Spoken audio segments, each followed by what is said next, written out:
O que um homem com masculinidade frágil, intolerantes religiosos, um grupo de racistas, militares golpistas e uma imprensa tendenciosa têm em comum? Eles juntos proclamaram a República do Brasil.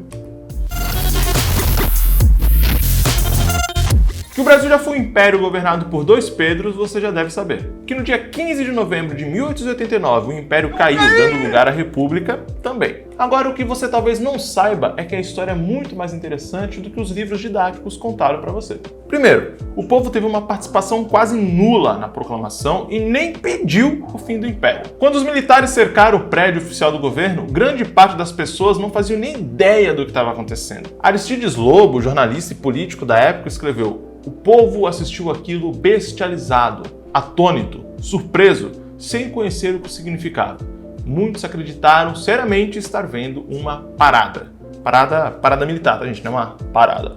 Por isso, a proclamação da República também é conhecida nos livros como golpe republicano, porque de fato ele foi inconstitucional, mas também não poderia ter sido diferente, né? Ainda mais tratando do Brasil. Mas vamos lá. Eu falei que a República nasceu de um homem com masculinidade frágil, intolerantes religiosos, um grupo de racistas, militares golpistas e uma imprensa tendenciosa. Vamos ao primeiro. O nosso personagem com masculinidade frágil é nada mais, nada menos do que o primeiro presidente da nossa pátria, Marechal Deodoro da Fonseca. O cara que liderou o golpe da República, depois de muita insistência, era declaradamente monarquista e se considerava amigo de Dom Pedro II pouco antes de proclamar a República. Amigo da onça, né? Acontece que a ideia de Deodoro não era destituir o imperador, mas somente o presidente do Conselho de Ministros, o Visconde de Ouro Preto. É aí que entra a nossa querida imprensa tendenciosa, o nosso segundo grupo. Não se perde não. Jornalistas republicanos e personalidades como Benjamin Constant disseram a Deodoro que Dom Pedro II escolheria como novo presidente do Conselho de Ministros um cara chamado Silveira Martins, que era inimigo número 1 de Deodoro.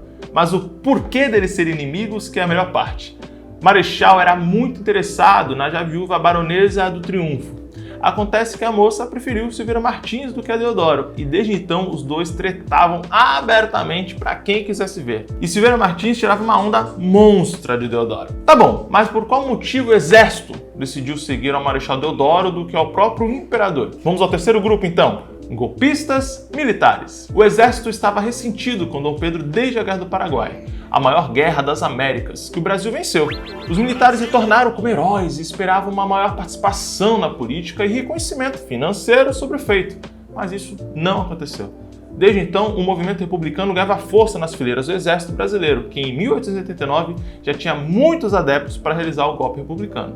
E assim foi feito. Mas o pior é que, apesar de ser considerado um grande estadista, no final de seu governo, Dom Pedro II perdeu o apoio de setores importantes da sociedade, como, por exemplo, a Igreja Católica, o nosso quarto grupo, no que ficou conhecido como a questão religiosa. Tu tá ligado que essa pauta de costumes é muito importante no jogo político até hoje. Aqui no Brasil, muitas decisões legais são decididas através de pautas e morais religiosas, principalmente cristãs. Igrejas possuem emissora de rádio, de TV e ainda tem a bancada religiosa. Na época do Império, isso já era muito importante. Você tem que saber primeiro que o Brasil era oficialmente um país católico e que Dom Pedro II exercia um papel importante nesse jogo. Tudo corria bem até que o Papa Pio IX, um camarada reacionário que praticamente queria a volta da Idade Média, determinou a expulsão dos maçons do quadro da Igreja Católica. Pedro II não acatou a ordem papal e o que aconteceu? Nada.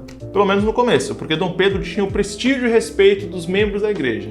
Mas os bispos de Olinda e de Belém decidiram obedecer o Papa.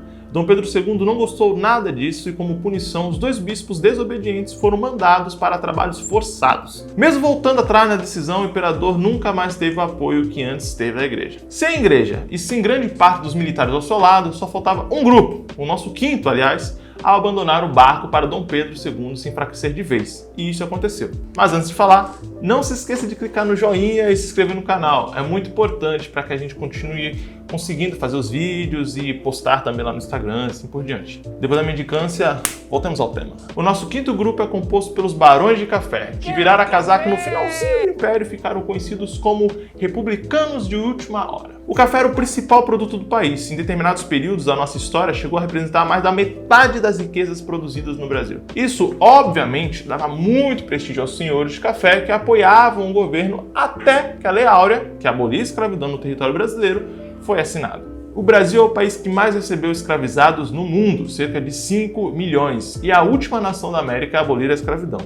Acontece que, fora explorar, violentar fisicamente e psicologicamente os seus escravizados, os barões de café queriam uma indenização de parte do governo pela perda de sua principal mão de obra. E como isso não ocorreu, viraram republicanos. Aí já era. Sem os produtores de café, a igreja e uma boa parte do exército ao seu lado, já com mais idade, Dom Pedro II foi exilado, expulso do país, e com a dor de cotovelo do Marechal Deodoro foi proclamada a República Federativa do Brasil no dia 15 de novembro de 1889. É isso aí, o Brasil não é para amadores, e muitas vezes não é nem para profissionais, como Dom Pedro II. Eu espero que vocês tenham gostado desse vídeo, a história do Brasil é muito interessante. Repetindo, se gostaram, clique em gostei, se inscreva no canal e é isso aí. Tchau, tchau.